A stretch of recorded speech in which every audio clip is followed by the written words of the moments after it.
Good morning to everyone. Art without engineering is dreaming. Engineering without art is calculating. Stephen Roberts. Institution Vision. JPR Institute of Technology aspires to provide technical education in futuristic technologies with the perspective of innovative industrial and social applications for the betterment of humanity. Hope everyone is safe and healthy. I am Deepika from third year ECE department. On behalf of JPR Institute of Technology, Department of ECE and EEE, we are glad to invite you all for the third day of this FDP event. 6 days faculty development program on emerging advancement of wireless communication and applications of power electronics in smart grid system. The faculty development program it intends to provide financial assistance to facilitate upgradation of knowledge, skills, and intends to provide opportunities for induction training to teachers employed in engineering and technology. Now I welcome Ms. Nancy Ma'am, Assistant Professor of ECE Department, JPL Institute of Technology, to deliver the integral, inaugural address and introduction speech. Please, ma'am. Good morning, everyone, and good morning, sir. I heartily welcome Dr. Vijendra Babu, sir, Vice President of Arapade Veedu Institute of Technology, to heartily welcome for this advancement of wireless communication of power electronics and smart grid systems in 6 days FTP program. So the session is here, sir. Thank you, sir. Thank you, madam. Thank you. Good morning to all of you. It's very happy to be the part of 6 days faculty development program organized by JPR Institute of Technology. Am I audible, madam? Yes, sir. Yes. Yeah, thank you. Organized by JPR Institute of Technology. A special kudos to the entire team who has made arrangements to make this to happen. From the principal, Dr. Marilyn Madam, the patron and the chief patron, managing director, Dr. Mary Wilson, and all these coordinators who have been associating with it, and to the HOD of ECE and the convener of this event, Dr. S. Kamachi and Anthony Charles, and Nancy, madam, for organizing this. So with this, I get into my topic. I'm just sharing my screen. Hope you can able to share. You can view my screen. I think so.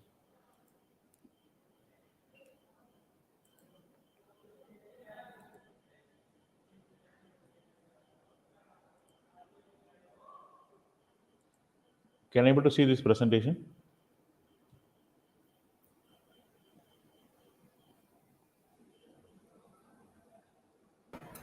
Yes, sir, it's visible, sir. Is it visible? Okay. Okay, thank you. So I get into my topic. The 6 days FDP covers upon the broad areas of emerging advancement of wireless communication and applications of power electronics and smart grid systems. I fit on to the first half of this FDP, which states about wireless communication. So I fix on to the topic of Internet of Things in the 5G era. I am very much happy, and myself I am representing from Automotive Institute of Technology, Vinayaga Mission Research Foundation, deemed to be university, and also as an executive committee member of IET Chennai Center and Secretary of Robotics and Automation Society, IEEE Madras section. So I wish to get into the title. Before getting into the title, I wish to have an overall scenario about this current existing scenario. Now we come across all those disruptive technologies in life, especially in the last 2.5 years of pandemic. We are adapted for an online usage. We are adapted to various technologies. We are well versed. We are expert. We are able to conduct exams. We are able to evaluate exams. We are able to conduct classes. Offices are conducted. Recruitment is going on wherever it is going to be. Networking stages. So we are being all are getting connected. Okay, so in this pandemic situation, with respect to industry, manufacturing, or with respect to production, or with respect to health technology, monitoring, telehealth, m-health, various technologies evolved, and we are all being adapted to all those things. So I wish to get into the title of Internet Things in the 5G era. As we are in the 5G era in India, we are expecting to be shortly to be commenced for implementation in 5G. It's on process. Very soon we can able to look into the 5G evaluation.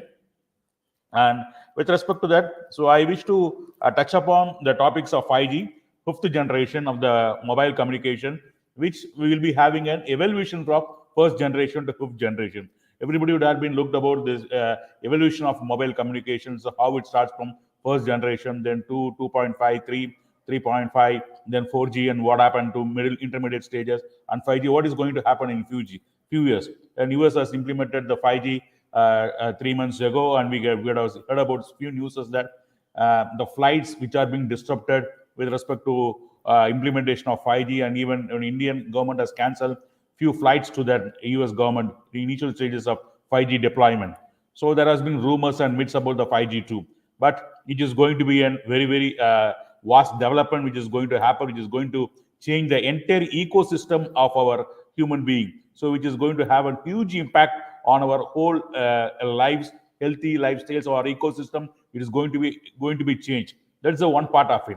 So whenever we talk about a 5G communication, so every network, every technology, every evolution is going to be an interconnected. It's interdependent. It's all going to be in collaborations to be happening on. So when you are going to discuss about it, as I said initially about disruptive technologies, so we are talking about artificial intelligence, then about machine learning, deep learning, robotics, 3D printing, then about all those things, then about Internet of Things, sensors. So these things are getting 3D printing. These things are getting more fascinated in the last 3 to 4 years, which are focusing on it. So everything is getting to be connected. So that sensors plays a major role in it. So how are you going to look it over it? So how this is going to be connected over it? So Internet of Things in the 5G era. This is a topic which has been chosen and has been given for me. I get into the title. So agenda. I first share my agenda. So this is an overflow which I want to share with you. So I get on into the introduction of the overall scenario of existing wireless communication and the need, significance of it, and the evolution of wireless technologies. So as I said, from 1G to 5G, then futuristic, how it is going to be, and with respect to various standardization techniques, what are the various versions of releases, like release 15, release 18, like 2015, the standardization started, and what are the various releases, various version, and what it is going to be adapted and what it is going to be implemented. So all those things will be discussed about the 5G technology, release 15 to 18. We will be discussing about the significant features of 5G. So significant, what is 5G, how it is different from 4G. Currently, we are using 4G in India, the telecommunication network. You would have been seen that there is an advancement in our 4G technology when comparing to the 3G, when compared to the 3G networks. So we are feeling something better. But still, how it is going to be? It is going to be an exponential increase, exponential advantage, the futures which you are going to feel over it. So that's we are going to see about this, the opportunities, what are the factors which is the key drivers to make it for 5G, and what are the forecasts of 5G IoT. Forecasts that's basically about what is the expectation in 2022, in 2025, how the business market is going to be. Whenever you talk about any technology, we should put into mind that how it hits the market, how the products are products are marketed, how it reaches the end user. There reaches the success of any technology. So there comes the need for standardization too. So we will be looking about in the worldwide scenario, like with respect to, as we are now in the industry 4.0 scenario. So how it is like in digital manufacturing, digital technologies, wherever it is going to be digital payment gateways. So forecast of 5G IoT is going to be the next topic which is going to discuss. Then when you are deployment, when you are utilizing, when you are being implementing all those things, implementation, what are the struggles or what are these facing problems or what are the use cases which are going to be discussed. That's about the deployment of 5G. Then about 5G opportunities, benefit, and use cases.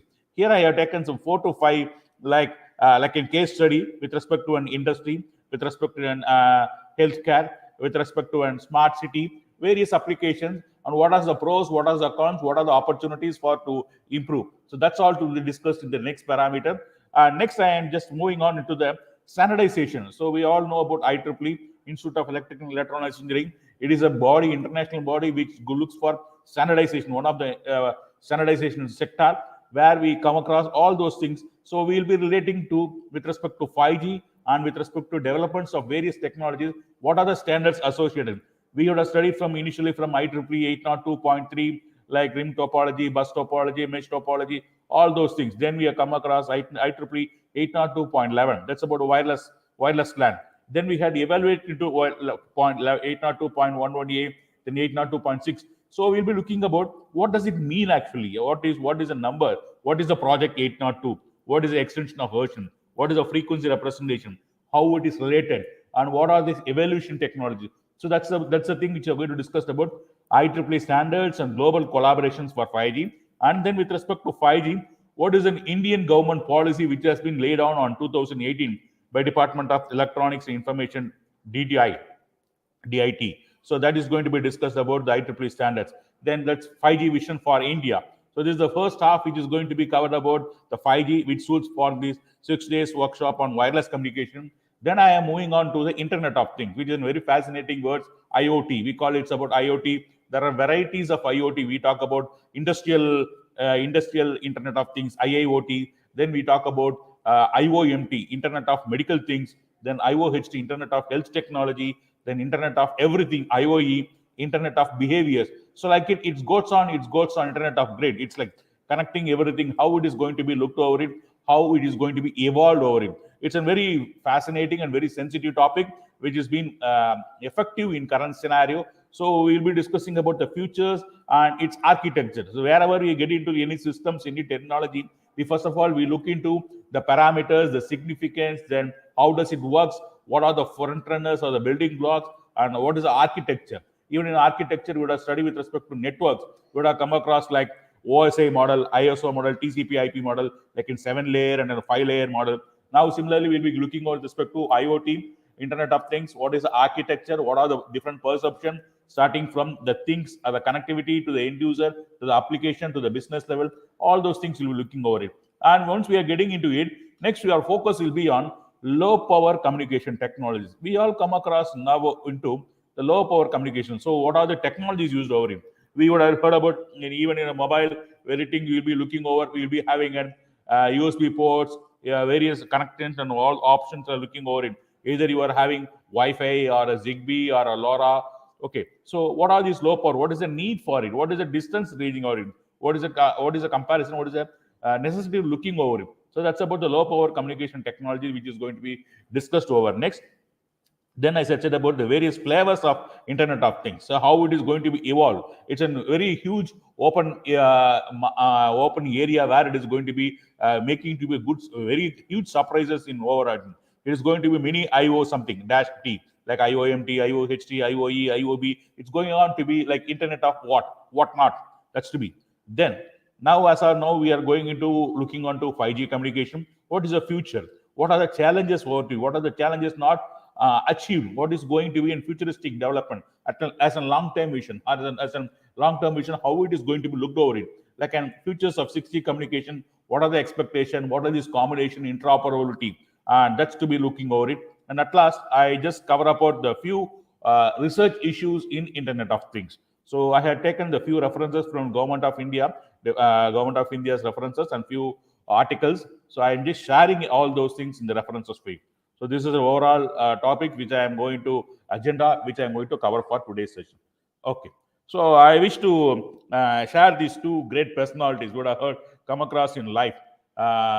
Hertz, Henry Hertz, Marconi. It's a very famous quote which I want to make it to look it over it. Hertz, 1857 to 1894, he says that I do not think that radio waves I have discovered will have any practical application, but we can see what is its current impact and current deployment in wherever you go over it. Whether you talk about wireless or what about low power communication, it is going to be in higher energy with respect to wideband, all those things. It's a radio waves plays a major role. Okay, and second, Marconi, 1922. I think I am safe in saying that radio has already done so much for the society of life, for the sea, for commerce, and for commercial and military communication. It is also destined to bring new and until recently unforeseen opportunities for healthy recreation and instruction into lives of millions of human beings. So I wish to quote these two words and to make a small reference before getting into my topic. Okay. So as I get on to these wireless communication systems, nowadays we can look it over it apart from the basic agenda for any communication system or communication technologies is basically the transmitter and the receiver both to be connected. The data which is sent by a transmitter is to be intended to the receiver. If A wants to send to B, it is going to be perfectly matched, perfectly received by B without any loss. whatever you possible, but it is not effective. It cannot be done in a disruptive environment. Okay, various factors and environmental factors are looking over it. We come across few points very fascinating, like you can see ubiquitous. Okay, then we can say coverage or mobility, then bit rate. So even in the 5G, we talk about the fastness. That means we call about latency. We use a word called latency. Okay, low latency. Okay, so first of all, we're looking about the coverage. So mobile, basically cellular communication, mobile, all those things evolved from basic ideas like cell. Basically, it's the smallest part of an coverage area where every part is getting connected. That's the thing which you had been defined for a cellular communication. Similarly, when I come to biology or even to the part of the body or human being, when I bisect my body into small pieces, the last piece will be a cell. Similarly, for even the smallest region, the signal should be covered. The signal should be reachable. That's a basic idea which is going to be. But now we can see ubiquitous. Ubiquitous is a word which says that in Tamil we can say engum nirainda. It's to be at anywhere, anything at anywhere or whatever thing. It's to be connected at any instant. There is no point which is being left out of it. You can see that these are all the different positions like bitrate delay, accessibility, large crowds, coverage, mobility, delay, reliability, new industrial application, many simple, ubiquitous. So this is an overall glimpse which I want to share with you with respect to wireless communication. As we have come across these things in for so far, like now we are in the current 4G. Okay, so initially from first generation is an analog, second generation is the digital. So you can see what are the standards like first generation 1980, ETAX, NMT, JTAX. Okay, total various countries followed these things. Then about the standardization 2G, 2.5G, where you can see the rates, data rates are given. You can see the data rates on 54 kbps for GPRS. Then we move on to Edge 236. Now you can see what is the data rate you are using for it. Okay, 22 megabits for download and 22 Mbps for upload. And how it is going to be for 5G, it is 10 Gbps download speed. So how much we started and kbps, then we are getting into megabits, then we are getting to gigabit. So this is the evolution of wireless access technology which I want to share with you. And this data shows about various parameters like data bandwidth, exactly what I want to say is more than 1 Gbps, and the technology. So it is going to be WiMAX or long-term evaluation, LTE or LTE, and what are the types of services. So wearable devices, and you can see the dynamic information access, wearable access. So multiplexing, switching, core network, handoff. You would have heard about the handoff like soft handoff, mobile handoff, and mobile assisted handoff. Okay, so this is about the overall scenario which I wish to cover, and this is about similarly with respect to the evolution of synchronous and respect to technologies. Okay, so this diagram shows that mobile 1 decade for a leap. So every generation looking for an mobile generation which is 2000, 2010, 2000, a connected world. Okay, so this analog, voice, digital. This is once again a similar points of it. Okay, so when I'm getting over it, 5G, 3 key elements, as I said, it is getting into three very significant parameters. One, with respect to connections, more number of users, that is 1 million per square kilometer. Second, latency, that is a delay. I should say low delay. In turn, I can say 1 millisecond. So this is the standard which has been defined for 5G, 1 millisecond latency, and the speed, peak speed, it is 10 gigabits per second. You put into mind that these are the three parameters which we look in for an 5G communication: 1 million per square kilometer connections, and 1 millisecond latency, and 10 gigabits per second. So this is going to be which we are going to face, which we are going to feed, which we are going to utilize, which we are going to exploit the situation very shortly in India. Okay, so we can see how it is going to be different. That is, normally we are getting 300 plus megabits per second. That means 100 times, 100x of the current HD video requirements. Cloud storage as fast as local storage, over of 1 Gbps, and latency, ultra high reliability. Okay, so what are the shortcomings? So as I said, when you're looking over some parameters, like one is about the flexibility, one is about the robustness. As you know that interoperability plays a major role over it. Okay, so when you're talking about this environmental friendly, there has been myth and very rumors saying that the towers are going to be very enormous radiation, which is going to harmful for this, but no studies are proved over it. Okay, since we are looking over it, various factors or myths and facts about the 5G. So this covers about connecting everyone, fast, reactive, environmental friendly. So when you're talking about the flexibility, it is open, mobile, programmable, agile, sustainable. So in future, in current scenario, we look it about the sustainable development and overall growth for all. Inclusivity is the trump card which is going to be for everywhere in future and current scenario. So sustainable development, even United Nations has given some sustainable development goal, SDG. Okay, so that's about this flexibility. Then about robustness and scalable, security plays a major role in it, because whenever more number of devices are getting connected, so how about the data prevailing safetiness of it, my personal data or whatever this be kept over secured. So that's to be looked over it very seriously. That's about secure. Then about the reliable, how trustness I can look it over it, and is it standardized. So this is about the robustness and flexibility. Next is about the gaps in it.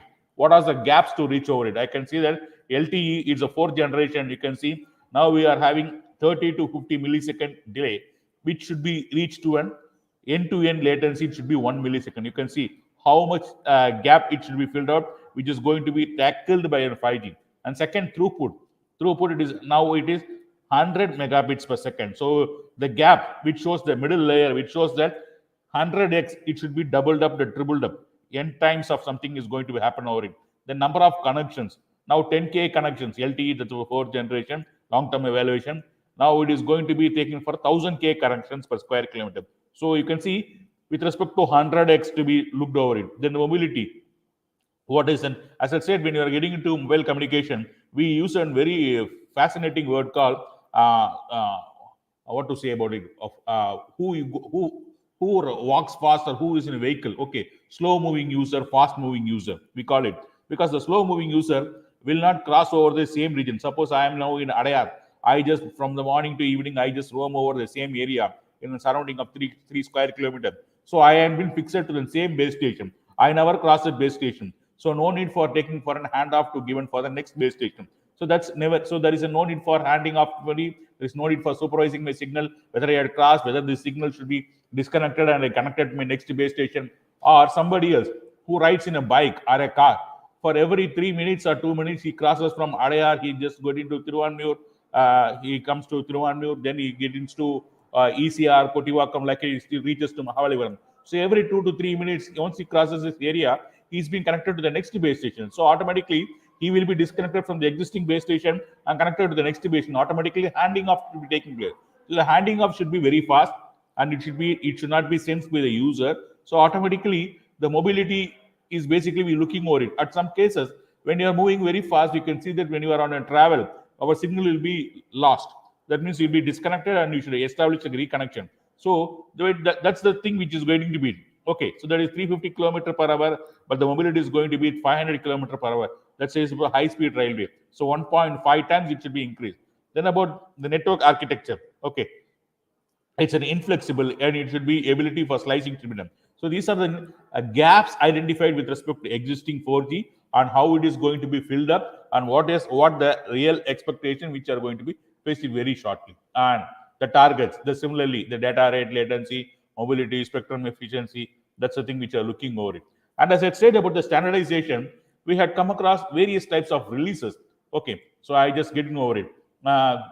Third generation public partnership, so which states about from evolution from fourth generation to fifth generation, every year the standardization they are released some evolutions of technologies with respect to certain futures, how it is going to be evolved, how it is going to be fixed, then about the updates are given over it. So you can see that R13, R14, R15, R16, revolutionary mobile technology, the infrastructure connected, how these things are to be looked over it. So that's text about the 5G release 15, extreme mobile broadband. Okay, so first about you can see about release 16, release 17. So it talks about URLLC. We will be talking more about this concept in 5G communication, ultra reliable, low latency communication. We know that 5G it's a low latency. So the first point is getting tackled over it. Low latency, ultra reliable. It's not reliable, ultra reliable. Ultra reliable, low latency communication. URLLC. That's the first one. Second, it talks about time sensitive networking, TSN, then private networks, and in unlicensed spectrum. Then it talks about other verticals. So nowadays we are getting over it autonomous vehicles, connected cars.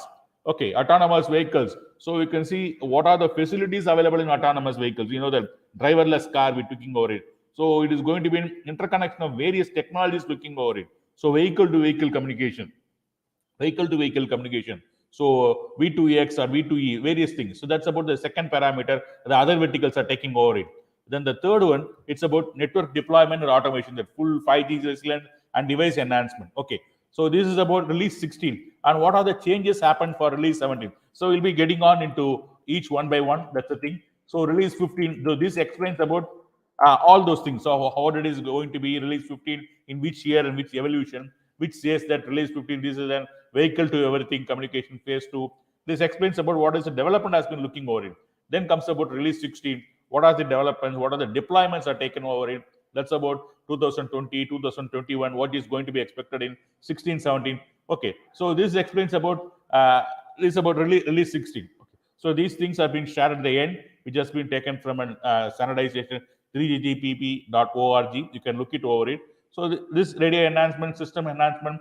So similarly for release 17, what is its standards looking over it? Multiple input, multiple output. I hope the first day our expert has been covered about the very significant parameter for 5G communication, that is multiple input and multiple output, MIMO. Okay, so that's about release 17, which talks about it, and that's about release 16, release 17, and release 18. Okay, so which shows that 2023 release 18 and release 18 stage 3 and release 18 protocol. So is an evaluation process, how it is going to be looked over it. So where the standardization committee plays a major role over it. Okay, release 18. So what is it looking over? The system architecture services, service and security, multimedia codecs, management orchestration, charging application. So this is about various releases which talks about the 5G evaluation and the priorities. Okay. So as I said, and 5G, which is going to be evolution of mobile communication, which talks about various things. And here we can see that the application, like what is the impact on industry. So with respect to data transmission, here the data transmission made into combination, like what first one, there is no impact for an first when getting into industrial, like industry 1.0, 2.0, 3.0, 4.0. Initially it is for a mass production, then it's been connected machines. Now it is going to be various industry 4.0, digital technologies innovation. So you can see in the 4G, mobile technical services, impact on industry, service via smartphones, wireless environmental network. When I was getting into the 5G, it is going to be autonomous logistics, robots and autonomous machine, assisted work, wireless backhaul, real-time data analytics, carbon footprint management. Okay, so this is about with respect to data transmission range. So one with respect to 1 millisecond and up to 20 Gbps. Okay, so here, and when you say the evolution of 5G, so we can see macro base station, densification, massive MIMO, and you can see all those things, millimeter waves. Even in the mobile, we would have looked over it. When you're purchasing a new phone, even now we just checking over whether your phone is a 5G phone or not. Even though we are not having 5G network now, we try to buy a 5G phone, expecting in future we'll be able to have a 5G SIM card. We can able to use the facilities of 5G. Okay, so that you would have heard about the different bands are available for everything, but you can see what are the bands it is going to be implementable. That means the network operator which is going to operate the same thing. Similarly, what are the bands available in mobile phone? You just kindly check it up with your mobile phone and see that what are similarly for 4G, fourth generation, what are the bands. Even in mobile purchase specification, they can see about it. What are the available bands in it? What is an operator which is going to operate over it? Similarly, here you can getting into it, we can see ultra wide bandwidth, ultra high throughput. Okay, 2.9 gigahertz available, 10 gigahertz available, then 4 gigahertz available, 2 gigahertz available. You kindly check it up, which is going to be looked over it, which is going to be utilized over it. We are not going to utilize all the bands, frequency bands available for 5G because of various certain reasons on implementations in India. Okay, then I just get into the very significant topics here, like in comparing. Okay, so one with respect to 5G, 4G here, the five parameters like points have been taken. One with respect to speed, second with respect to range, that is the coverage. Third is about the device energy consumption. Device energy consumption. Fourth is the number of connection. Then fifth is the latency and reliability. Okay, so this takes about the speed, 100 times faster latency. You can see that when the dark blue color is about the 5G, whereas the speed when you're comparing this from Wi-Fi. Okay, so when comparing this, whichever takes everything nook and corner, whether in speed or in the range or when you're taking this Wi-Fi, it does not, it maximum touches the speed, but it's not taking for device energy consumption or connections. But when it's with respect to the 5G, the range, or with respect to device consumption, connections, latency, so it looks about comparing with other things. It is being looked over, covering all those areas effectively. That's about when I'm comparing these two things. And here, as I said, what is the differentiation looking over it? So how much it is going to be looking over it? Okay, so 500 billion devices are going to be getting connected. What is the amount of data? So cloud comes to the fact, and what is the battery life of it, and what is the delay, and what is an end user data. So how much time percentage coverage? 100 percentage. It is 10 to 100x improvement of over 4G, and millisecond latency, and the connected car, which is going to the future, up to 100x number of connected devices per unit area compared with 4G. So this compares about the coverage with respect to availability, with respect to speed, latency, and with respect to number of devices, and mobility also takes into factor, and about the power consumption. Okay, so that's the three series of thing we get on into low power devices. Okay, so that's the thing for our power consumption, power minimization, on reducing the carbon footprint. Would have seen a parameter called carbon footprint. So these are the things which is going to be looking for, whether so in terms of coverage, or in terms of availability, or in terms of reduction in network energy usage, battery life conservation for a low power IoT device. You can look it over it. Okay, and bandwidth per unit area. So these are the things which is going to be looked over it. Okay, then I wish to take it on to then forecast of 5G IoT unit itself. What is the overall in a scenario in industry, or with respect to an overall world circle? What is the status of 5G implementation? Okay, so when I getting over this, you can see that the forecast is getting over with respect to uh, ultra reliable, low latency communication, EMBBC, MMMTC, the projected state of accelerated growth, the 5G digital usages. Okay, this explain, these are these things taken from McKinsey analysis. I have given these references at the end of this data. And with respect to use cases, the forecast of 5G IoT, so you can see major segment it is being utilized is Industry 4.0.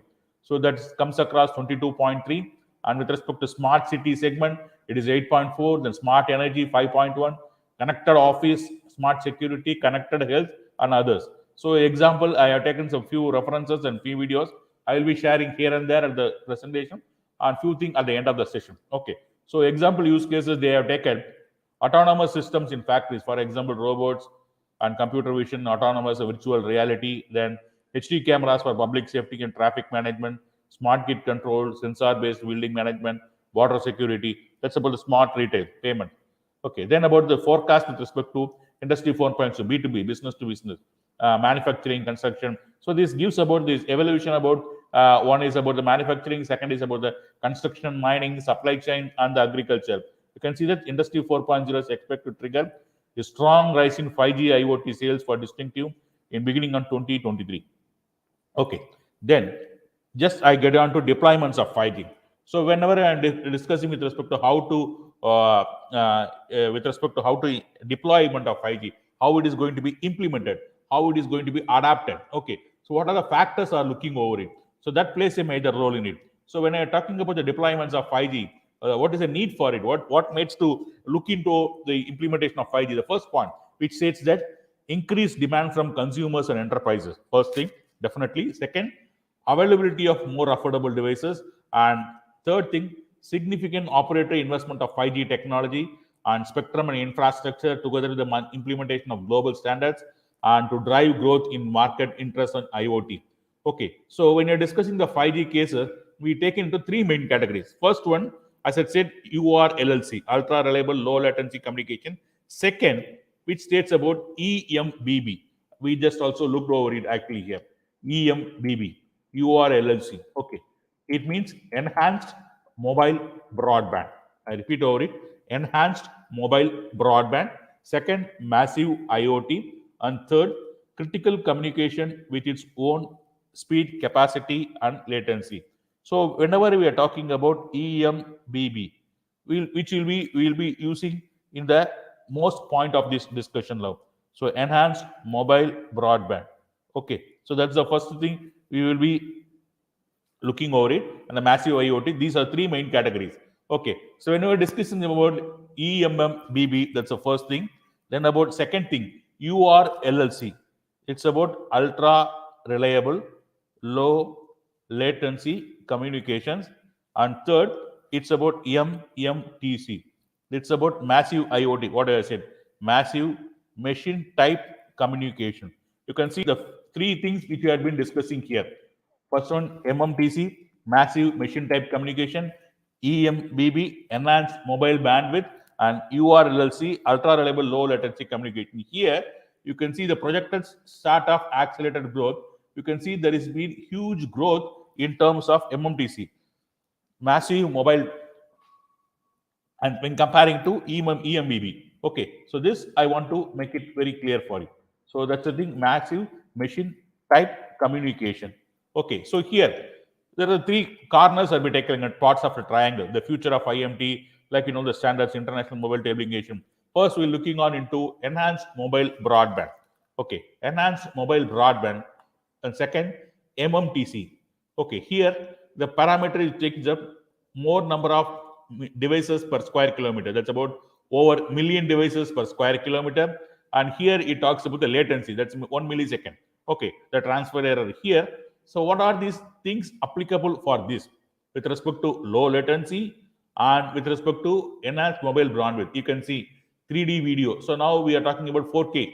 Okay, 4K resolution, ultra high definition, 3D videos, ultra high definition screens, work and play in the cloud, augmented reality. We talk about more about augmented reality, virtual reality, immersive experience like XR. Okay, so augmented reality, industry automation, mission critical application, e-health. So when you're talking about current technology, we call about electronic health or mobile health or telehealth, whatever thing. The doctors can be visualized in a telephone call. The records can be scanned without visiting the members in the even in the COVID area. More consultation, more possibility of treatment has been taken in the very pandemic situation. Okay, that's about the e-health. Then autonomous vehicle, that's about self-driving car. So these applications comes with respect to enhanced mobile broadband and with having a good connectivity, and second with low latency. That's the thing. Two parameters are looking over it. And with respect to enhanced mobile bandwidth, the maximum it is 100 Mbps to 20 Gbps, the load capacity mentioned. And when I coming for this, the third one, more number of devices. That's what massive machine type communication, like over million devices per square kilometer. Here, where are they going to be? So more number of users comes into the factor with respect to connectivity, with respect to users. So that comes about smart city. So where the smart homes plays a major role, smart connection, more number of users are looking over it. Then about the voice communication, the mobile, whatever thing looking at the smart home building, gigabits in a second. So this gives a beautiful explanation about the three parameters: EMBB, MMTC, URLLC. So that's about a glimpse about the 5G factors which I want to share it over it. Okay, so that's the thing. So when you're talking about enhanced mobile broadband, what are the things? So as I said, enhanced mobile. So these things like 3D, work and play, augmented reality. That's the thing like home enterprises, venues, mobile wireless, 4K, 8K UHD, and broadcasting VR, AR. Then when you're talking about the low latency, that's about traffic safety control, industrial application, driverless car, autonomous vehicle, remote manufacturing training, and then massive Internet of Things, MIoT, smart building, the smart cities, logistics and fleet management, smart meters, smart agriculture, capillary network. Okay, so this is about this thing. Okay, next, when you're deploying, when you're going to implement this 5G, when you're going to deployment for an 5G, what parameters are going to be looking over it? Okay, so one with respect to speed, second with respect to bandwidth, one next it's the quality of service. So the mobile speed, like a mobility, then utilization of bandwidth, high bandwidth. So your application will be having, you can able to watch 4K movies, you can able to upload over it, you can able to looking for an application, the smart city application, like an home automation, everything. Then quality of service. At last, the quality should be also maintained over it. So it is going to be look for n number of devices. That's about what we call about it EMMBB, URLLC, and MMTC. Okay, so this is going to be more flexible where the industry looks for all those things in the critical communication. The first point, that's about ultra reliability and low latency of 5G will allow self-driving cars, smart energy grids, enhanced factory automation, and other demanding applications to be reality. That's about the first parameter. Then second, if more number of users, more number of data, more number of parameters to be collected. Suppose the telehealth or m-health, a patient is been feel something, he's been having an heart diseases. He should be monitored continuously. Whenever we should see that there should not, the pulse should not be getting over it. So he has been fitting on a wearable device. You know that everybody is having a Fitbit over hands now, a watch to monitor us. How much time you are being idle sitting, how much you are walking across, what is in calories you are burning, what is on sleep level, whether you jog or run, what is the weekly report, or also it checks about this SpO2 level, pulse oximeter, it checks about the temperature, even it checks about your ECG variations and all those things. When there is a critical thing, when there is a variations in the pulse level or something, it has been immediately alarm to be sent to an physician or a family doctor or to the nearest person or the intended user, so that some emergency care to be taken over it. In such cases, data are continuously collected. They are all being put into cloud. So there comes about the cloud.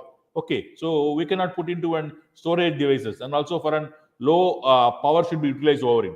So that comes about the second parameter, which states about cloud computing, artificial intelligence, and edge computing will help to handle data volumes, metadata, data volumes generated by IoT as a 5G boost network capacity. It's a very significant point to be looking over it in when you're going for a 5G. And last one, whenever you're getting over it, like more number of users, more amount of data, and it is going to be an automation, it is going to be in driverless, and all those things.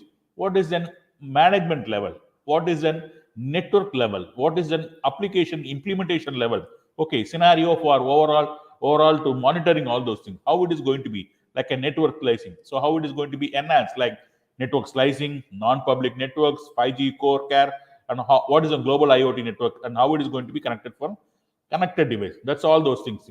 So it's the status says that in 2025, in the number of IoT connections will be 25.2 billion. And next point says that 3.1 billions of these will employ cellular technologies, including low power wide area mobile IoT networks. And whenever we're using all those things, we will be using low power. That means it will be for a short range. That means low power consumption in unlicensed spectrum. So, for example, we'll be using Wi-Fi or a Bluetooth or a Zigbee or Z-Wave or wide area cellular technologies or a GSM LT5G. Okay. So this is the thing which I want to highlight over it. And all those things, what is the solution for it? And as I said, we have release 16, release 17, release 18, it goes on. Okay. So for an first one, ultra reliable low latency communication URLLC and non-public networks. We have discussed about URLLC. Already we have discussed about all those things, which consumes about less delay. The latency should be very less, around for 1 millisecond. So for example, it takes about smart homes. It will bring number of benefits supporting online gaming, AR, VR devices. That means quick response as we're having an initial consultation or any data should be monitored continuously. If there is a delay, the purpose is not solved over it. So we should be able to achieve the purpose for which it is being implemented. So faster response time and higher reliability will reduce the transmission, providing more immersive experience. Immersive technologies, which talks about AR, VR. Okay. Then second is about interface for smart home application. Now you can see many devices, whatever we are using now, or being now we can say that fan is being controlled, AC is being controlled, the home is being locked. Okay, we are going to monitor what is going to happen, what is happening in home. Before reaching home, we can able to look. Excuse me. Before reaching home, how you can able to switch on the washing machine, which you want to switch off the motor. All this is going to happen. Okay, so these things very in a very less delay. Okay, so low latency connectivity is very significant. Machines to drive themselves in autonomous vehicles and all the critical data. That's wherever it is going to be in real time. This plays a major role. Okay, that's the first thing. In a real time application, ultra reliable low latency communication URLLC. Okay. Second, as I said, non-public networks. Okay, when we're non-public networks, where are the non-public networks? That's about industrial robotics, factory vehicles, predictive maintenance, connected tools, and wearable technology. Okay, this is about the. So next I am getting over. So this is the forecast which takes about the 5G user. Next I wish to take about the benefits and some few cases, use cases. I just wish to share over it. Some 4 cases I have taken, and I will be sharing in 2 videos to reference over it. Very interesting. Okay. The first one, which takes about automotive and mobility. Okay, so this and every use cases it covers about the four thing. One, enterprise use cases enabled by 5G and key building. Due to 5G, what is an significant achievement over it? Second, what is the business models enabled? Due to it, what are the system ecosystem has been generated? And next, what is an multiple nation organization? Key requirements for MNOs and potential opportunities for MNOs. Okay, the first we can see for a single application, then we will be moving on to others for reference over it. An enterprise with respect to an enterprise business perspective, high bandwidth connectivity to provide seamless and high QoS infotainment. Okay, it's not entertainment, it's not information, it is infotainment. Okay, navigation and other services. As usual, low latency and high bandwidth connectivity can support flattening, which improves fuel efficiency and reduce number of drivers. Okay, automotive, just to check it up, what are the drivers and future low latency, minimizing the service cost and savings. Okay, so due to it, what has the model enabled? Like data-based business models become available for car manufacturers. They can monetize data assets such as traffic information, driving pattern. For example, a driver is monitored. Okay, he is having a 10 vehicles over it. A driver is being given as a rental for a few companies or something. For driver car one, car two, car three.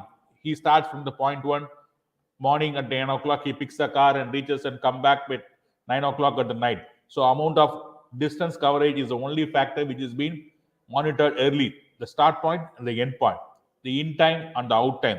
That is the thing. But once it is going to be continuously monitored, we can see how fast he is going, what is the utilization of the fuel, whether he is ridiculous, whether he is very safe driving, or how does he behave in the traffic, or you can able to assess what are the traffic assessment on the peak traffic, so that the when you are applying some intelligence over it, we can able to avoid such areas, or we can able to schedule some changes, or we can able to predict something, or we have more amount of data.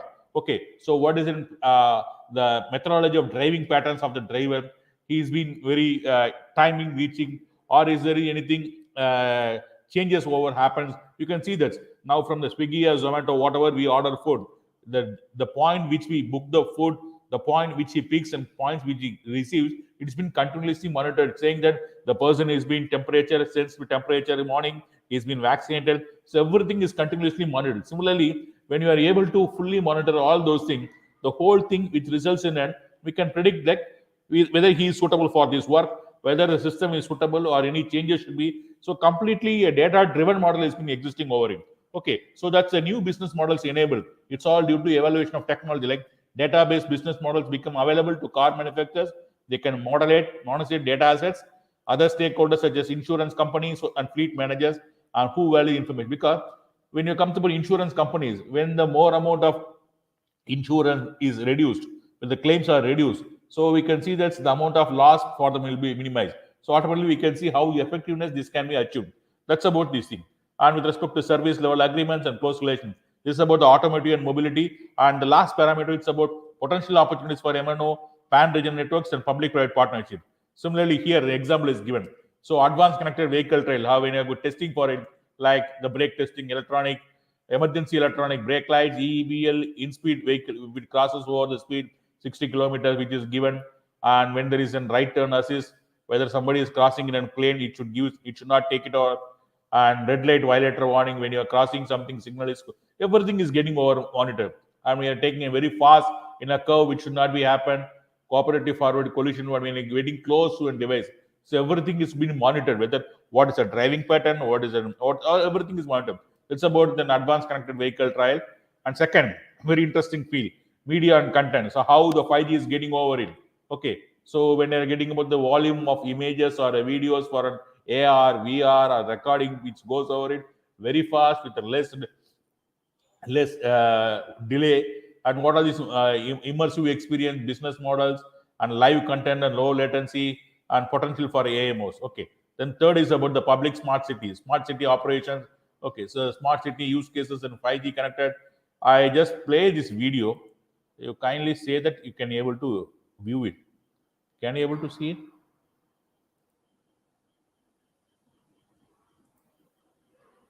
A minute.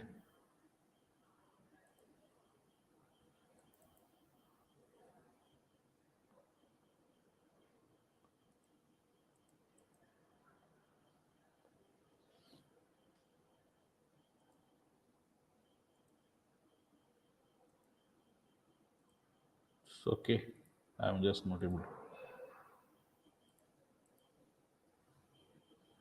So I'll be playing it. I hope you can able to see the screen back. Is it visible? Nancy madam, is it visible?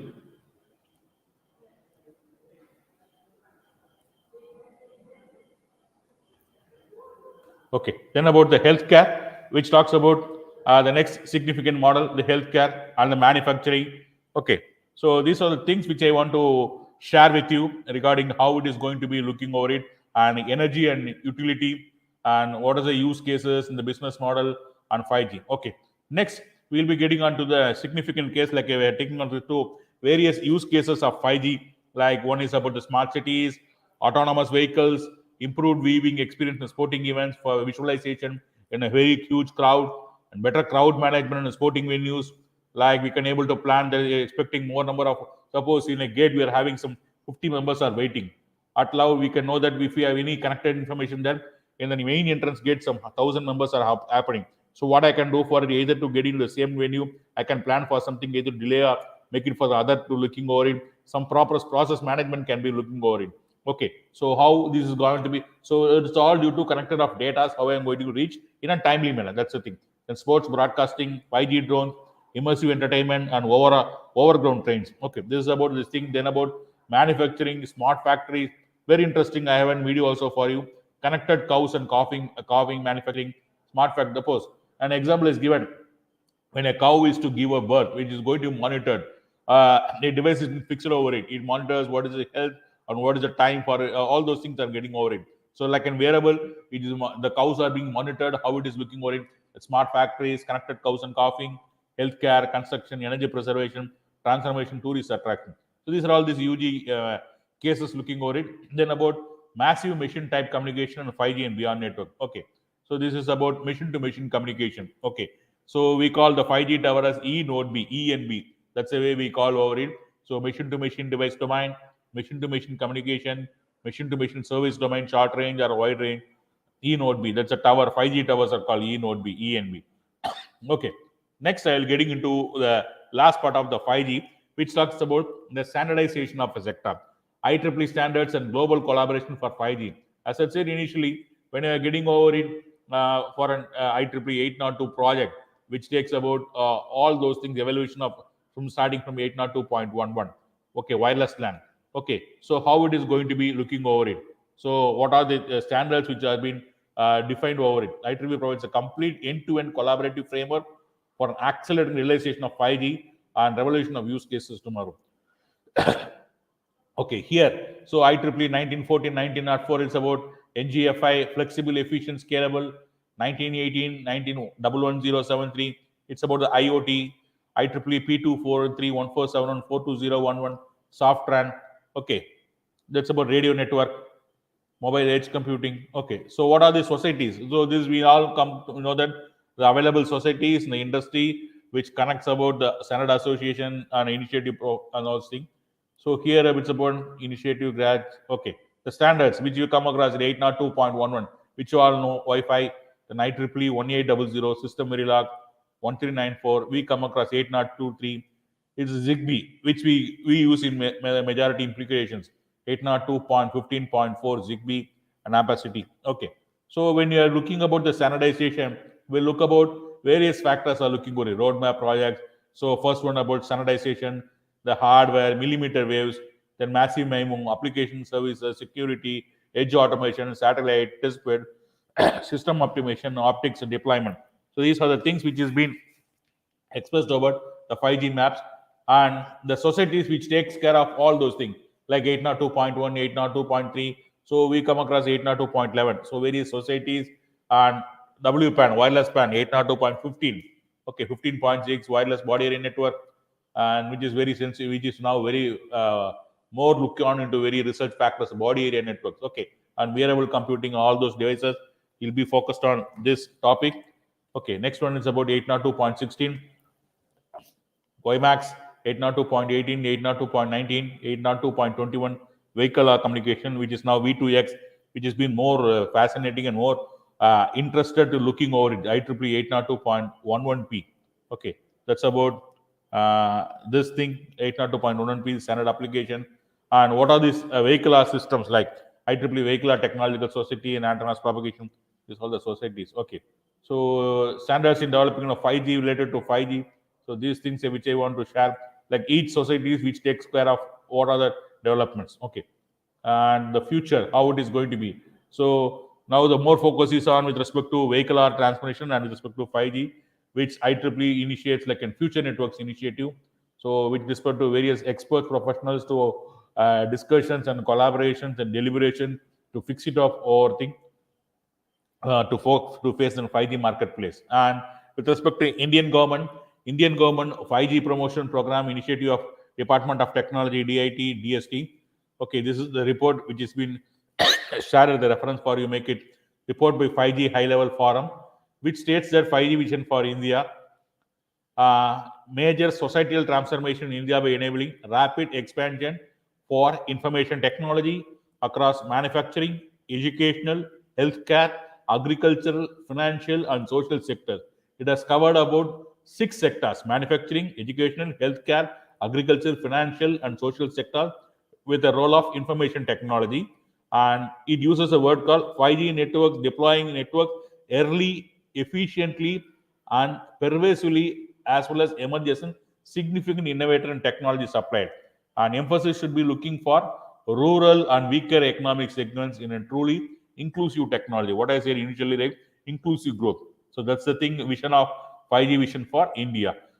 So this is the thing, phase one, phase two, phase three, which we are expecting to be by 2022 or by 2023. So you can see EMBB, enhanced mobile broadband, and MMMTC, massive machine type communication, and URLLC. That's about the phase three, which talks about ultra reliable low latency communication. So it states that by 2023, we will be, as per the launch, we will be expecting this to be. So now we are in 2022. So hope we'll be getting on very shortly about implementation of 5G in India. Okay. Next, I get on to the second part of my session today that talks about Internet of Things. As we all know about Internet of Things, much over all these things. What is Internet of Things? Basically, connecting various things, various devices, anything what we call about Internet of Things, which is a very interesting, which we all come across lives today, day-to-day life across all things. So, what does it meaning over it? So, the evolution of Internet of Things, like IoT revolution roadmap. So it talks about IoT 1.0 in 2010, and now we are in IoT 1.5. Okay, so it's condition-based predictive maintenance, high voltage load balancing today, and we will be moving on to IoT 2.0, where AR supported predictive maintenance, virtual power plants, and similarly, when you're having some three use, that's one with respect to use cases, and second, selective connectivity and time evaluation. Here you can see IoT 1.0, its connection density is 100 kilometer, 100K by kilometer, latency is 10 millisecond, throughput 1 Gbps, availability 99.9. Whereas what is expected in 2030 or maybe in few very earlier, it can reach by 2025 or 2026. Connection densities from 100K per square kilometer reaches to 100 million per square kilometer. The latency 10 milliseconds to less than 1 milliseconds. It's in 5G, whatever we're looking over it. Then throughput of 1 Gbps to throughput of 20 Gbps, and availability of is going to be more than 99.99. So that's about the revolution of roadmap.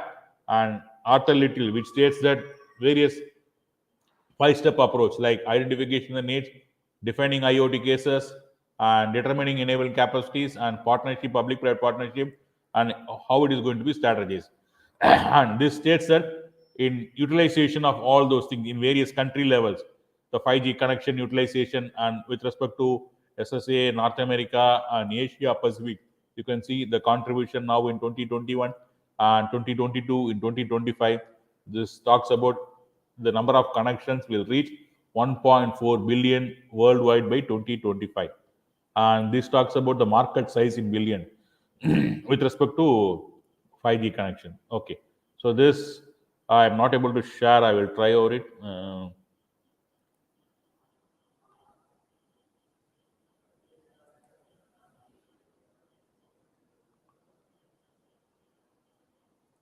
Okay. So issues are there. I'll be looking over it later. Industry 4.0, I will be sharing over it. Okay. So when you're getting into IoT, I wish to state that IoT, what does it mean? Anything or any place and anyone, anytime to anything. So how to define over it? It's an connecting various devices, network of physical objects that contain embedded technology to communicate and sense or interact with the intense states of external. It's going to be data to be monitored, data to be observed, data to be collected and transferred, over which how it is going to be connected, how it is going to be monitored. So that's the basic thing. It's called uniquely the things, whatever the end user going to be connected. So in a brief manner, it says about it's a network of networks which has a massive number of objects or things or sensors or devices are connected through communication information structure, like provide value based sensors services via intelligent data processing and management for different applications like smart cities, smart health, smart grid, smart home, smart transportation, smart shopping. This is about the basic definition which is given for Internet of Things, and this explains about the brief history of Internet of Things. How does it start from 1926 to 1960 and currently? So how much number of devices? Like you can see various utilization of devices. Like 1974, Internet was born, and first domain Internet and first website online 1991, iPod of 2001, iPhone on 2007. 2015 it is 15 billion connected devices. 2020 it is 50 billion connected devices.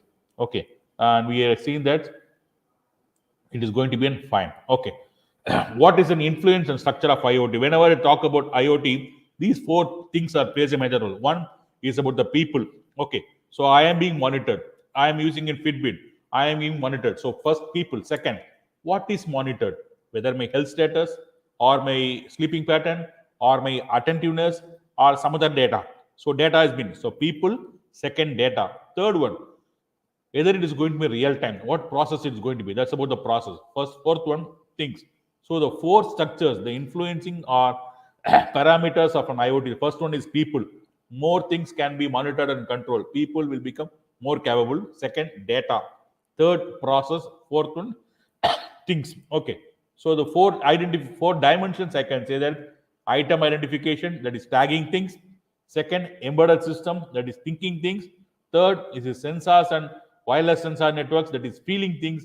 And fourth one, nanotechnology, that is about shrinking things, which is very fascinating to looking about it. Tagging things, thinking things, feeling things, and shrinking things. So this is the four dimensions of an IoT. Okay, so how this is being looked over it. Okay, so how when I'm looking over tagging things, like when I take an RFID, radio frequency identification, real time traceability, addressability of RFID, tagging things. Second, feeling thing, how it is going to be feel, the sensor feels about it, the data from the environment. Third, shrinking things, miniaturization, it's collection of data. Okay, so make it with smart devices, that's the thing. Shrinking or miniaturization and nanotechnology. Last one, thinking things. So intelligence is applied over it. That's what embodied intelligence. So tagging, feeling, shrinking, and thinking. Four dimensions. Okay. So how does it work? How does the IoT works over it? So whenever the IoT works over it, various combinations, like we have communication cooperation, whereas the parameters like addressability, identification, sensing, activation, embedded localization, user interface. So this is the four methodologies which is looking over it. RFID, okay, thinking, tagging, feeling, shrinking. Okay, RFID, sensor, smart tech, nanotech.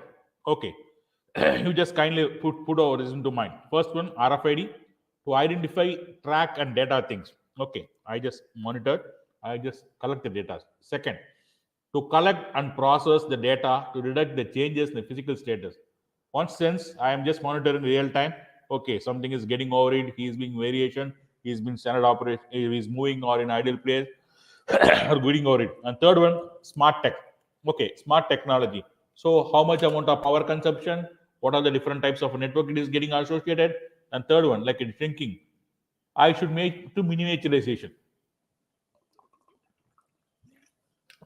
Sorry. That's about the four parameters or four dimensions which you're looking over it: RFID, sensor, smart tech, and nanotech, which I want to highlight over it. Okay. Then, whatever we have in information, we have in famous quote like information is wealth. Yes, absolutely. And also, more information is also puts us in confusion. When you want to discuss about when you are searching for some contents in the internet, I just put into mind that what next, what next, what more information. I have some plenty of information, but I download everything. But at last, I don't know what does it mean, what does it mean, how, which is going significant, which is redundant. So we make the information to be redundant, more information. So that's the thing which plays about turning data into wisdom. That's the thing which states about it. Here you can see this, the pyramid structure: data, information. From the data, varieties of data are there. From it, what you infer, that is called information. Everything is not an information. What are you focusing? What is intended? So that's about information. From the information, what you are obtaining is called knowledge. The knowledge which makes you to understand something. And last one, wisdom, evaluating wisdom. That's the thing. It goes about, you can see, from less important to more important, the benefit of humanity. So that's about data. Example is given: symbols, information, answers to who, what, where, when questions, and knowledge, answers to how questions, and understanding, appreciation of why, and evaluating understanding. That's the thing. Knowledge. We'll be discussing also these at last: IOE, Internet of Everything, and Internet of Behaviors too. The more data is created, better understanding and wisdom people can able to in uptime. Okay. Next, I'll be getting on to IoT futures. As I know that connectivity, intelligence, energy, safety, sensing, scale, and dynamic future, and significant of drivers. What are the key things which is going to be plays a major role for it? Key drivers like infrastructure optimization, process excellence, architecture assimilation, and technology adaptation, and leverage data. That's about key drivers of IoT. The 5 key drivers of IoT. Next, I wish on to take it on to the IoT architecture. So, as you know that whenever we start to discuss about any systems, any plan or anything, we come across with respect to communication, computer network. We start about ISO model. Okay, then ISO OSI model, then about TCP/IP model, physical layer, data link layer, network layer, transport layer, session layer, presentation layer, application layer, then on to TCP/IP layer. Similarly, for IoT architecture, there have been various focus and approaches. We'll be looking on into IoT architecture. Okay, Internet of Things architecture. Here, as per the World Forum Reference Model, IoT World Forum Reference Model, it has some 7 levels, starting from the basic level from physical devices and controllers, and second is about the connectivity, and third is about edge computing. And you can see physical devices and controllers. You can see here sensors, end users, which is going to collect the data. Okay, sensors, devices, machines, intelligent edge nodes of all types, end user which collects the data. Okay, data acquisition, I can say. Okay, so physical things, devices, that's about things in IoT. Second one, connectivity. So how this is being connected, either routers or gateway or switches, communications and processing unit. Third one, edge computing, data element analysis, transformation. Okay, from these devices, what is to be needed, what is to be transmitted. That's the third. Fourth one, everything is been assimilated, everything is connected, everything is stored. That's about data accumulation and storage. Fourth level.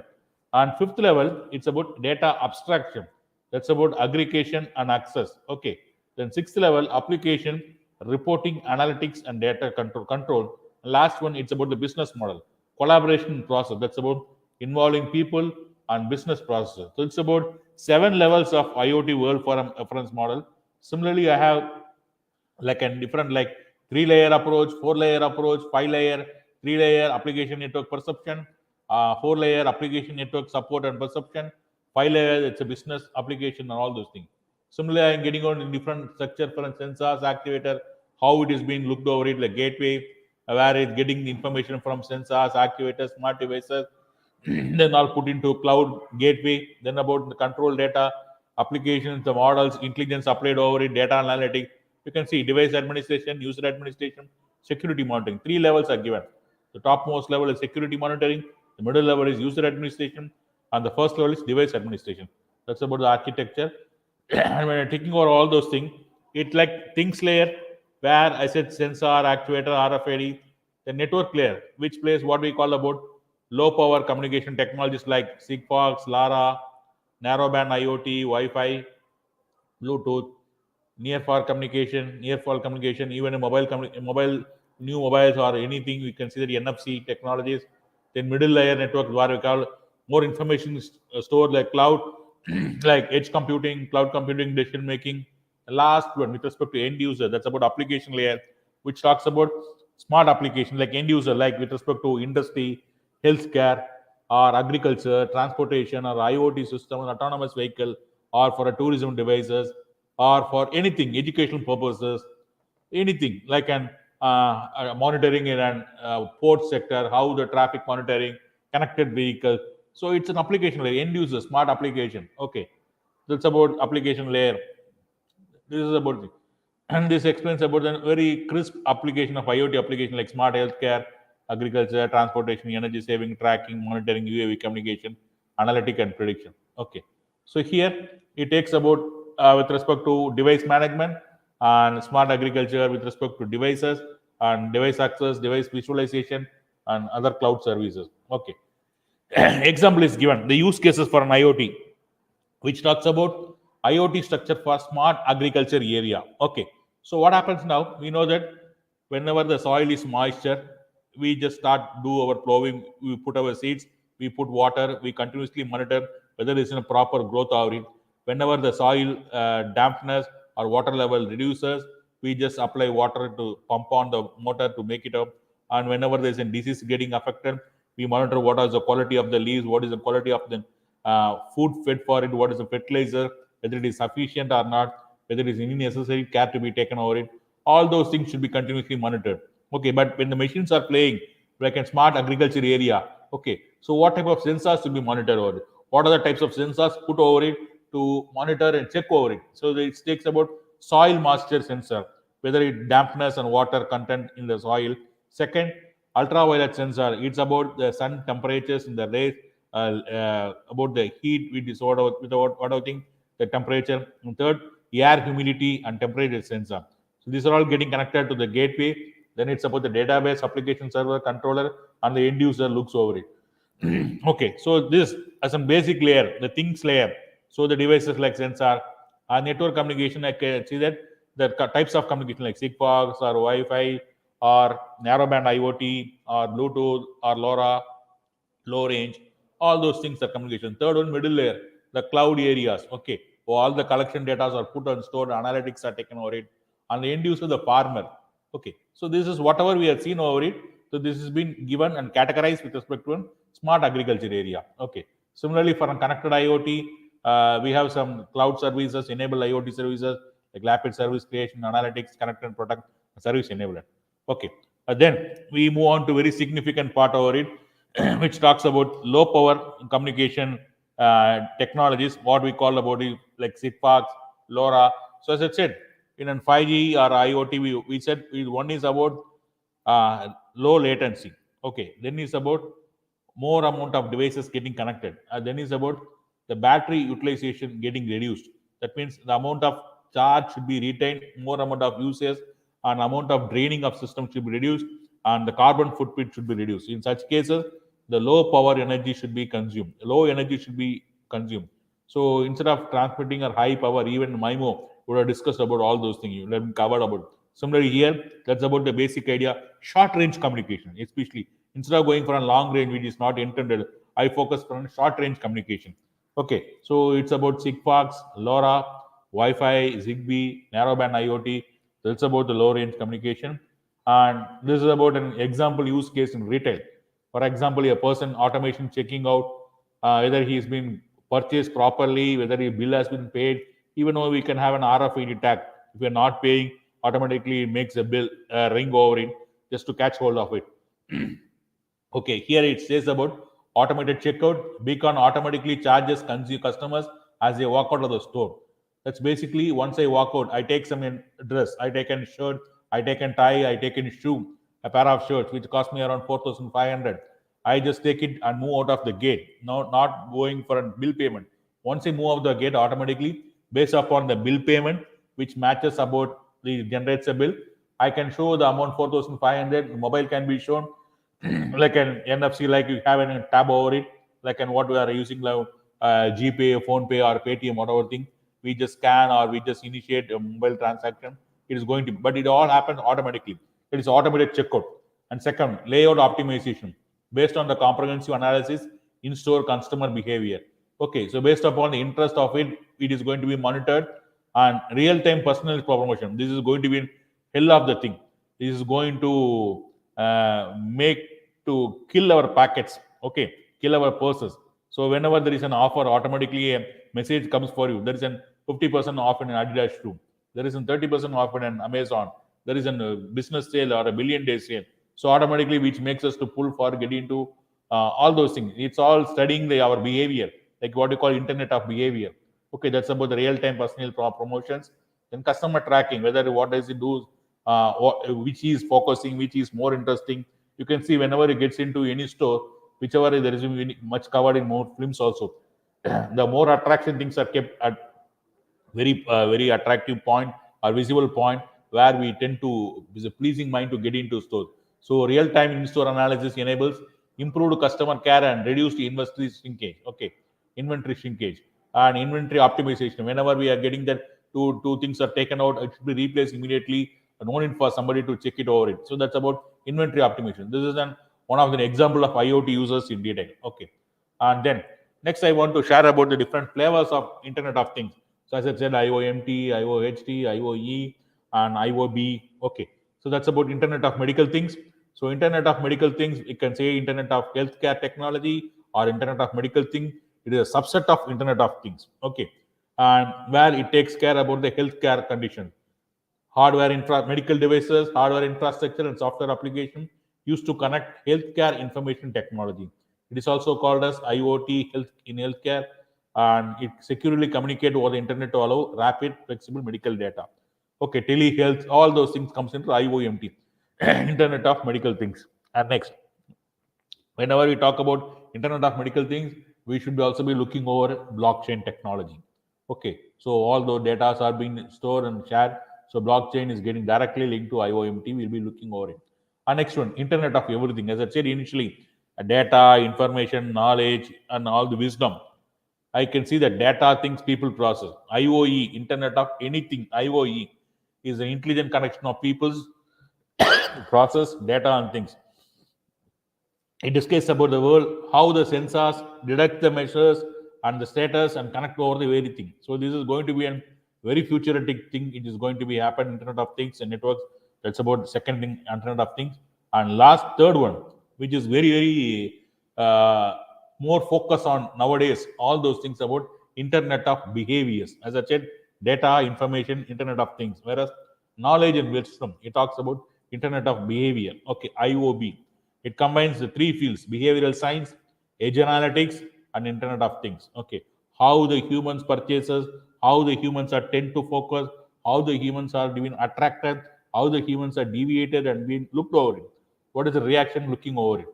Okay, even in many offices and many industries, they see that the person once you gets over it, how much time he spends on the machine, or how much time he spends on the system, or what time he takes in break, how much time he's been working effectively, what is the distraction and where it is getting over it, how much quickly it comes back over it, how effectively everything is being getting watched over it. So it's changed that whether is there any pressure with health or any family issues or any peer pressures, all those things. The Internet of Behaviors have been very interesting factors, which is also research. More openings or avenues are opening on this. That's about Internet of Behaviors. Okay. Next, I get on to the last part of this topic. That's about next generation mobile wireless communication. That's about the sixth generation. Now we are going to enjoy or going to trial or going to utilize 5G very shortly. But now technology is getting fast. What next is the next question in technology. So we will be put a small focus about sixth generation, which is a research oriented point, which takes about next generation mobile wireless communication. Okay, so we know that what is going to happen in the 5G. So that's about the different verticals are being put over it. Like that's about V2X. Okay, vehicular networks, V2X nodes, device to device nodes, D2D nodes, small cells. We know that from large cells, femto cells, pecto cells. Okay, so that's basically the power has been reduced. Then ultra massive MIMO, multiple input, multiple output, edge node, then AI distributed cloud, CPU, cell free. So this is about the 6G architecture, and it has been covered into four directions like vision, specification, technologies, and research direction. So this takes about four significant vision. One is intelligent connectivity. So intelligence getting added over it. AI plays a major role over it, either deep learning or machine learning. Second, deep connectivity. Third, holographic connectivity. Fourth, ubiquitous connectivity. We'll be discussing in the next slide. What is the meaning of it? Okay, the specifications and technologies. You can see all the technology like AI, backhaul network, blockchain, quantum communication, UAV, unmanned aerial vehicle, 3D, self-free communication, sensing-based, dynamic network slicing, holographic, big data analytics, wireless, then terahertz communication, THZ communication, not millimeter, terahertz communication. Then with respect to research directions in 6G, it's going to be peak rate terabit, higher energy efficiency, connections like IOE, connections everywhere, anytime, anything to anywhere, anywhere to anything. That's the thing. New theories and technology and high propagation atmospheric absorption of terahertz, resource management, heterogeneous network, HETNets, hardware constraint, sub-millimeter wave device capability, interoperability. That's all the futuristic challenges are looking for at 6G. So this, with respect to intelligent connectivity, like deep connectivity means it is going to be like AI, tactile internet, and telepathy. Then holographic, it's about immersive experience, AR, VR. Okay. Then about ubiquitous connectivity, wherever, even it's a nook and corner, it has been getting connected. So connection everywhere, connection anytime, air, space, ground, sea, around us, in all parts of it. It's the thing. Connection everywhere, connection anytime. Okay. Anything at any time. Okay, so these are all the technologies which we have discussed: artificial FSO, backhaul, blockchain, quantum communication, unmanned aerial vehicle. Then it is going to be big data analytics, new spectrum-based terahertz communication. Okay, so what are the future challenges with respect to peak rate terabit that have been mentioned? Higher energy efficiency, connection every time, non-technical challenges, high propagation, atmospheric absorption. Okay, so when I discuss about all those things complex in spectrum interface management, then IOE, as I said, Internet of Everything, it fits in a moving to an edge decentralization. Okay, the last part which I want to share is Internet of Things research initiative. So, what are the research opportunities for with respect to 5G or IoT existing? So, this is very huge opportunities are there. I just take it on a few points with respect to reference taken from Government of India. Okay, so first it talks about IoT network design and architecture. So here it takes about with respect to network design and cloud networks, with respect to network technology for data centers, SDN, software defined networking, and NVT, network virtualization technologies, embedded system architecture, IoT enabled home networks, and IoT and smart cities, which is having a huge work on it. IoT smart cities and wireless networks for IoT and cloud. Even government has announced for a smart city project and a sustainable development. All those things more switch on to this focus on these things. That's about the first one. Network design and architecture, the broad area. Second, it's an software architecture and middleware. That's about software architecture, IoT and cloud, programming models, IoT based applications, smart sensors, integration. That's the second thing. And third thing, very interesting, like IoT services and application, like architectures of IoT services, IoT applications of areas, tools and technologies, IoT services, energy optimization. Then I taken last one, smart environment. Okay, so this is about the smart environment. It's about smart cloud and IoT, smart homes, smart cities, interconnection of user interfaces, interconnection of smart devices, dynamic urban communication, smart healthcare. And this I want to share you these things a minute. I just copy and paste it over it so that I can able to try out something, which is an interesting video, which I wish to share with you.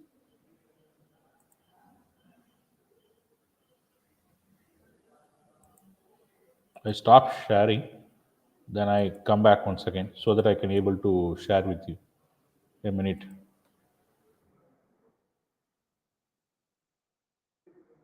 Introducing Speechula, the most natural sounding text to speech software on the market. Hey,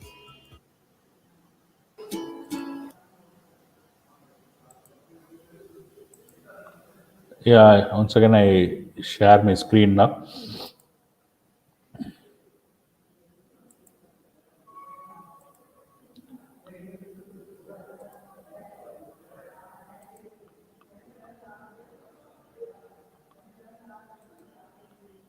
I hope can you able to see this.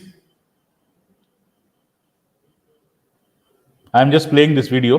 Kindly watch it. I grew up on a farm. My dad grew up on this farm, and his dad was on the farm. So, like, I don't know any different than to be on a farm and looking after livestock and cattle. Like, you know, I love it. When I was 10 years of age, my dad had me out handling cows, calving, just learning different things. These guys are very attached to their animals. They care for them, and you know, obviously, the loss of a calf, or even in some cases a cow, can be significant emotionally as well as financially to the farmer. The idea behind Moocall was to offer a solution to farmers that was affordable and would take down mortality rates significantly. A cow's tail will move a specific way in labour. We have a very sophisticated algorithm that counts the contractions and ultimately sends a text message to the farmer approximately 1 hour before the calf is due to be born. Once we proved the concept that Moocall actually could predict a calving for a farmer, the next solution we needed was how we were going to get that information to the farmer. And that's where Vodafone came in. Quite simply, the device will now, through the IoT platform provided by Vodafone, send a text message directly to the farmer. There's no limit to the distance between our device and where the customer is. Vodafone give us a roaming capability to get our signal out in all signal situations. The Moocall gives a lot of benefits to the farmer. One, obviously, he's going to save a calf generally once or twice a year with our device, because he's there to assist in a calving if necessary. They go to sleep soundly with the knowledge that we will come and wake them when the calving event is happening. So, you know, along with saving calves, which is very important, these guys get a lifestyle change where they have so much more time for themselves. It gives you great peace of mind. If I think there's something wrong when I'm away, I can ring my dad and he can come down and check them, you know, if he's not on the farm. Everybody will lose them one, whether they say it or don't say it. We've all done it, and I hate it. I absolutely detest losing that calf. Moocall to me, if it saves one calf's life, you know, one calf will pay for itself in a year. We're 13,000 sensors sold to date in 30 different countries, 9 different distribution agreements in countries in Europe, and just about to sign a big one in America.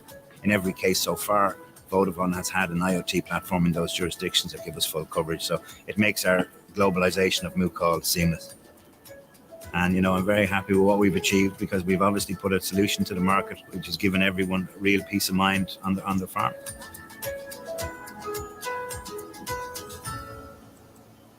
So this explains about how they monitor this cow, basically, and it's very beautiful.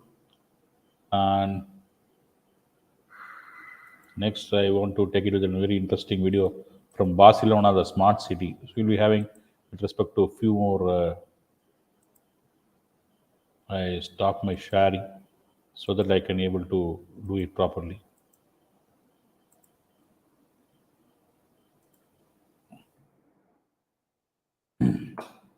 Wait for a moment. Good grammar and spelling are important, but if you want to write essays that inspire,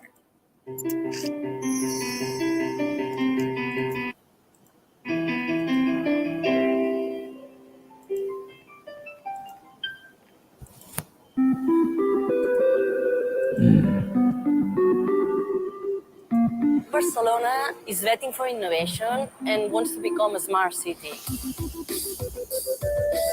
22 Arroba es un distrito de tecnología y de innovación. Es un distrito el cual está abierto a recoger proyectos de innovación para poder implantar. It talks about intelligent street lamps.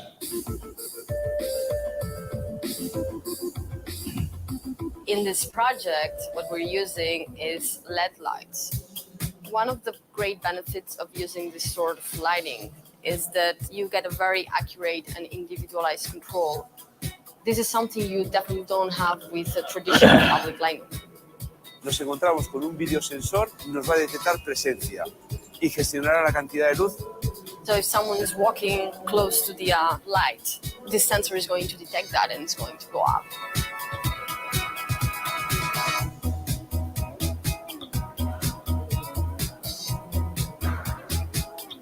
En esta arqueta viene toda la parte de sensores, una red Wi-Fi, está registrando lo que sería consumo, lo tenemos reflejado y en tiempo real en el centro de control. lo que nos permite es en tiempo real poder regular de 0 a 100. Es una tecnología que está desarrollada con productos que la propia lámpara no contamina. This new technology reduces costs, reduces consuming, increases quality of the space, of the air. The idea is to manage the city in a very sustainable way. Por otro lado, le va a ofrecer un confort a los ciudadanos, tener la luz necesaria en cada momento, en función de la situación de la estación del año o del momento.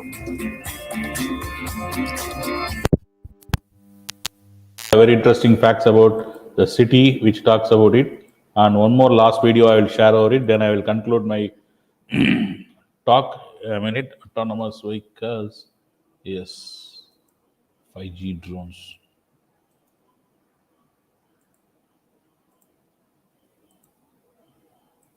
I stop sharing once again. Then I can able to. Once I'm in the normal mode, I'm not able to share it properly. So apologies for a second. First for the country, the Telangana government is all set to begin trials of its drone delivery project. So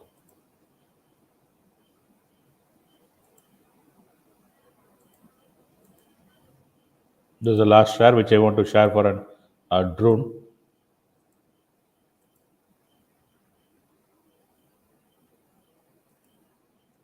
Which delivers medicines using drones as the means of delivery. The project aims to test the reliability of the system in controlled temperatures from distribution centers to delivery locations. So this talks about delivery of COVID vaccinations during pandemic time by Telangana government.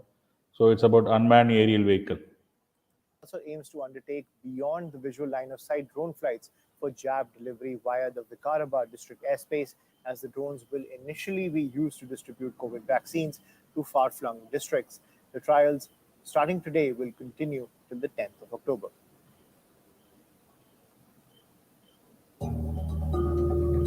Telangana is the first state in the country to get the go-ahead from center to use drones for delivering medicines and vaccines. The ambitious Medicines from Sky project aims to ensure faster shipment of vaccines in areas which are difficult to reach via road. The drone will take off from the district headquarter hospital and will go to different sub-centers, 18 different sub-centers, and it will deliver.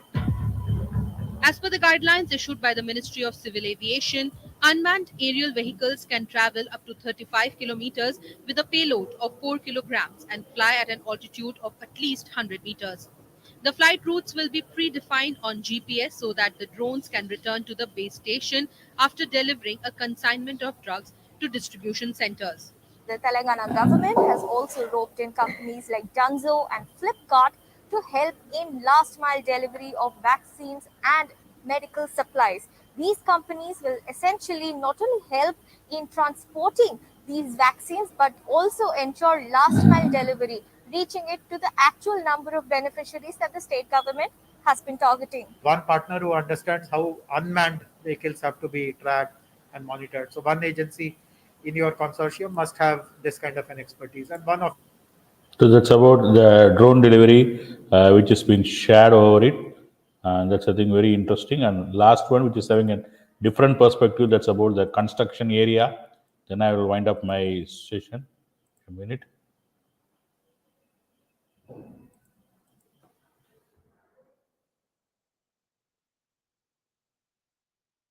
We don't stop at making our products faster and smaller. We make them more sustainable. Delta.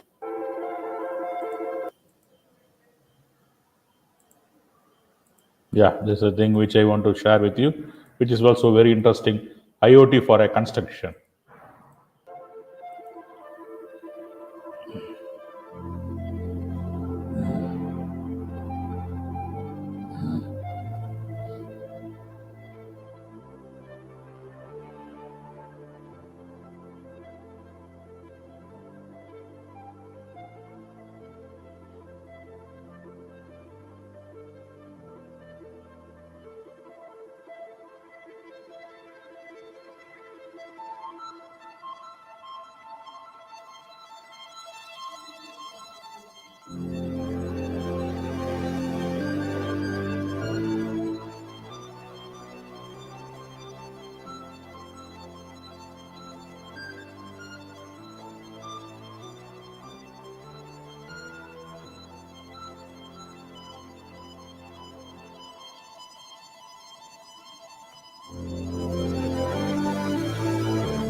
Okay.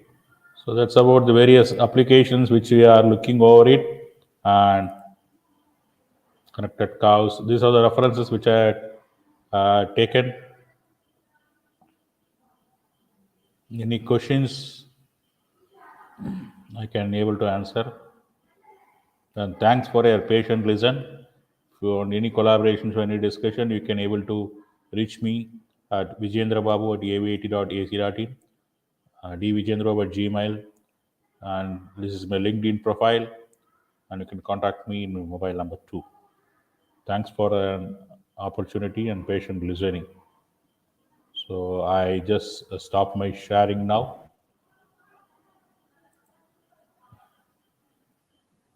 I pass it down to these organizers. Thank you.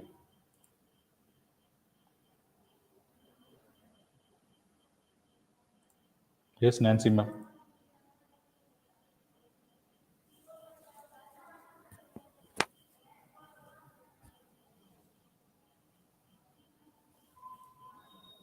Deepika?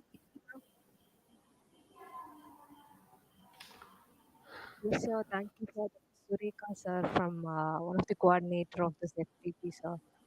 So you have delivered a very informative session, sir. One of the participant has asked the PPT presentation, sir.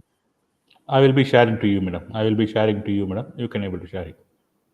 Okay, sir. Okay, sir. Participants, do you have any questions or queries you might ask in the chat box?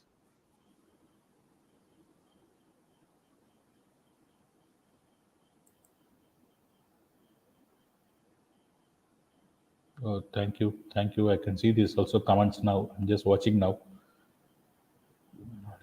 Thank you.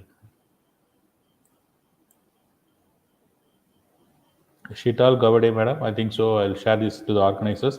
You can able to collect it from them. Yes, sir. We'll share them in the Yes, madam. FTP WhatsApp group, sir. Yes, madam. Thank you for your patience listening. Thank you. Thanks for the opportunity. Yes, sir. Thank you so much, sir. I'll be sending the memento in to you, sir. Okay, sir. Thank you, Thank madam. you Thank so you. much. I am signing off. Thank you. Best Okay, wishes thank for you the so much, sir. six days FTP to be more success. Yes, I Thank you. will be having you for the upcoming session also, sir. Yeah. Thank you so much, sir. I am open Thank for you, collaborations, madam. participants. Thanks for the opportunity. Yes, thank you.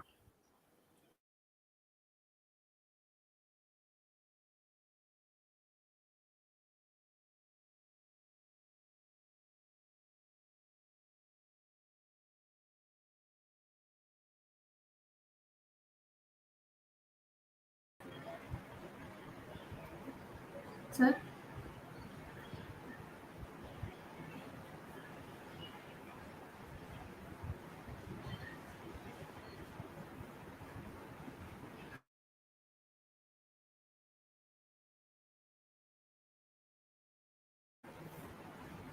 sir, Madam. sir, thank you, sir. The session was really interesting and informative. Hope our participants would gain information from this session. Now I request Ms. Sureka ma'am to felicitate our chief guest with memento. Please, ma'am.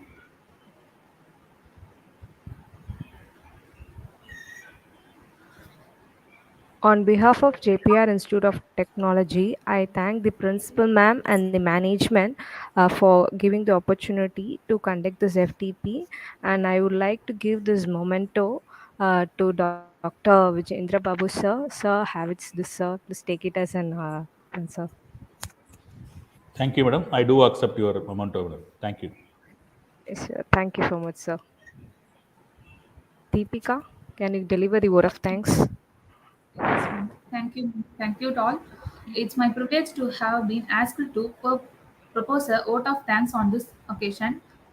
On behalf of JPR Institute of Technology and my own behalf, extend a very heartily thanks to our director, Sir Dr. N. Mary Wilson, and our principal, Ma'am Dr. L. M. Livingston, for providing encouragement and support to organize the event. I would like to thank our chief guest, Ms. Vijendra Babu sir, for enlightening us with their knowledge. Today's faculty development program was full of knowledge and informative. I request the participant to fill the feedback form which is posted in the chat box. At last, I would like to thank the entire crew of the event. Thank you all.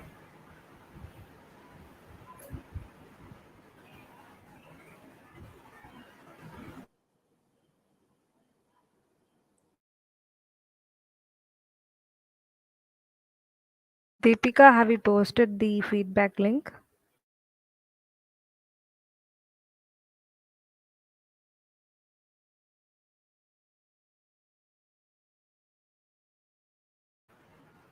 Yes, ma'am, I posted it, ma'am.